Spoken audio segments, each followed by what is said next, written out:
முருகப்பெருமான் நம் வீட்டில் இருப்பதை ஒரு சில அறிகுறிகள் மூலம் நமக்கு உணர்த்துவார். அதை எப்படி தெரிந்து கொள்வது என்பதை இந்த பதிவில் காண்போம். தமிழர்களால் அதிகம் வணங்கப்படும் தெய்வம் முருகப்பெருமான். முருகனின் அருளை பெற வேண்டும் என நாம் பலவிதமான வழிபாடுகள் செய்வதுண்டு. பல முருகன் கோவில்களுக்கும் சென்று வழிபட்டு முருகன் மந்திரங்களை தினமும் சொல்வதும் உண்டு. பலருக்கும் தினமும் கந்தசஷ்டி கவசம், வேல் மாறல், திருப்புகழ் பாராயணம் செய்யும் வழக்கம் இருக்கும். அனைத்தும் செய்தாலும் முருகனின் அருள் நமக்கு இருக்கிறதா என்பதை எப்படி தெரிந்து கொள்வது? அதை முருகப்பெருமானே தன் பக்தர்களுக்கு உணர்த்தி கொண்டுதான் இருக்கிறார். அதில் 7 முக்கிய அறிகுறிகளை இந்த பதிவில் காண்போம். வீடியோவை ஸ்கிப் பண்ணாம பாருங்க. நீங்க ஒரு முருக பக்தரா இருந்தா இந்த வீடியோக்கு ஒரு லைக் போட்டுட்டு ஓம் சரவண பவ அப்படின்னு கமெண்ட் பாக்ஸ்ல சொல்லுங்க. வாங்க வீடியோக்குள்ள போகலாம்.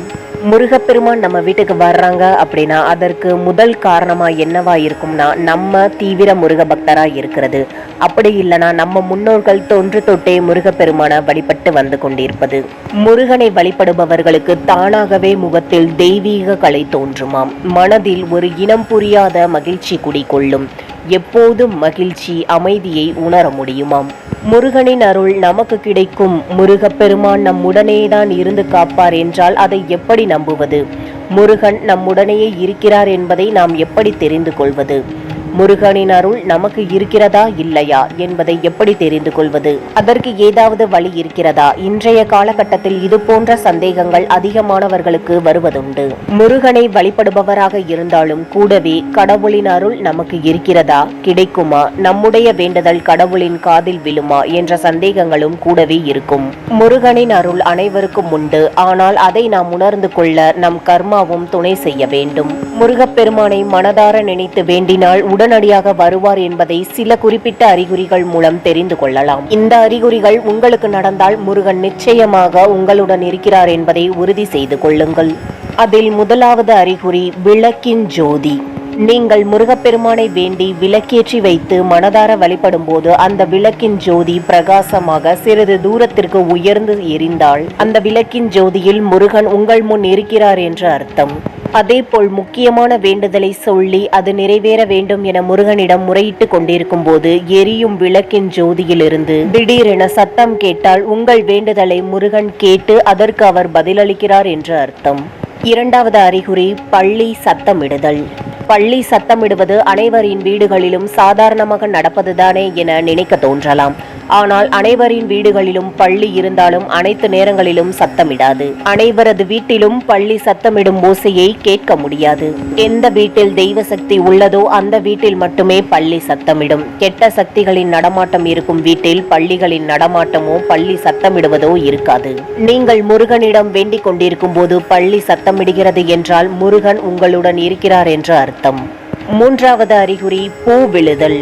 நீங்கள் முருகப்பெருமானை வேண்டிக் கொண்டிருக்கும் போது மந்திரங்கள் சொல்லும் போது முருகன் படத்தில் வைத்திருக்கும் பூ விழுகிறது என்றால் முருகன் அந்த இடத்தில் எழுந்தருளி இருக்கிறார் என்று அர்த்தம். சாதாரணமாக காற்றில் அசைந்த யதார்த்தமாக நடந்திருக்கலாம் என்று கூட தோன்றலாம். ஆனால் காற்று ஏதும் அடிக்காமல் இருக்கும் இடத்திலும் இது போன்று நடக்கிறது என்றால் அங்கு முருகன் இருக்கிறார் என்றே அர்த்தம். நான்காவது அறிகுறியாக சேவல் நம்மை தேடி வருவது. நீங்கள் சாலையில் நடந்து செல்லும் போதோ அல்லது வீட்டில் இருக்கும் போதோ உங்களுக்கு முன் முருகனின் வாகனங்களான மயில் அல்லது சேவல் போன்றவை வந்து சென்றால் உங்களுக்கு அருகில் முருகன் இருப்பதாக அர்த்தம். இந்த பறவைகளின் கண்களுக்கு முருகன் தெரியுமாம். முருகன் நம்முடன் இருக்கிறார் என்றால் இந்த பறவைகள் தானாக நம்மை தேடி வந்து சிறிது நேரம் நம்முடைய அருகில் இருந்து விட்டு செல்லும். நமக்கு தொந்தரவு ஏதும் செய்யாமல் சாதாரணமாக நம் அருகில் இருக்கும். ஐந்தாவது அறிகுறியாக வேல் கனவில் வருவது. முருகனின் அருள் உங்களுக்கு உண்டு. முருகன் உங்கள் உடனேயே இருக்கிறார் என்றால் உங்களின் கனவில் அடிக்கடி வேல், மயில் வரும். இன்னும் சிலருக்கு முருகன் ஏதாவது ஒரு வடிவத்தில் வந்து நேரிலே காட்சி தருவார். அதேபோல் ஏதாவது சோதனையான நேரம் என்றால் நீங்கள் மனம் வருந்தி முருகனை நினைத்தால் அடுத்த வினாடி உங்களின் கண் எதிரே முருகனின் படம், வேல் என முருகனுடன் தொடர்புடைய ஏதாவது உங்கள் கண்ணில் அடிக்கடி பட்டால் முருகன் உங்கள் உடன்தான் இருக்கிறார் என்பதை புரிந்து கொள்ளுங்கள். ஆறாவது அறிகுறியாக உதவிகள் தேடி வரும். உங்களுக்கு ஏதாவது உதவி தேவைப்படும் போது யாராவது ஒருவர் தானாக வந்து நீங்கள் கேட்காமலேயே உங்களுக்கு உதவி செய்ய முன்வந்தால் முருகன் அந்த நபரின் வடிவத்தில் வருகிறார் என்றே அர்த்தம். சாதாரணமாக என்ன முருகா இப்படியெல்லாம் சோதனை வருகிறதே என நீங்கள் நினைத்த உடனேயே உதவி தேடி வருகிறது. உங்களின் பிரச்சனை மனக்குறை தீர்வதற்கான வழி கிடைக்கிறது என்றால் முருகனின் அருள் உங்களுக்கு முழுமையாக உள்ளது. இதனால் முருகன் உங்கள் அருகிலிருந்து நீங்கள் பேசுவது அனைத்தையும் கேட்டுக்கொண்டிருக்கிறார் என்றே அர்த்தம். 7வது அறிகுறியாக வீட்டில் வாசனை வருவது.